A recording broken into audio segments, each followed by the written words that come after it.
Pozdrav svima iz Malogradskog vrta. Nažalost, danas imam loše vijesti, a to je da se nešto događa sa mojim tujama. Primijetila sam već na jesen da su počeli žutiti, bez obzira na prihranu i sve skupa, one baš na očigled propadaju.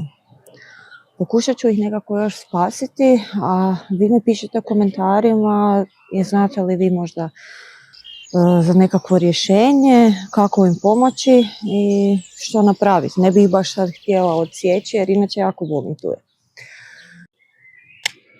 Za početak sam orezala drastično ovu, znači cijeli ovaj tu donji dio, znači sve ono što je bilo suho i malo sam ju prozračila da malo više zraka uđe u nju i odmah izgleda bolje nego ove tamo ostale. Napravit ću to i s ostalima pa vidjeti hoće li imati kakvog rezultata.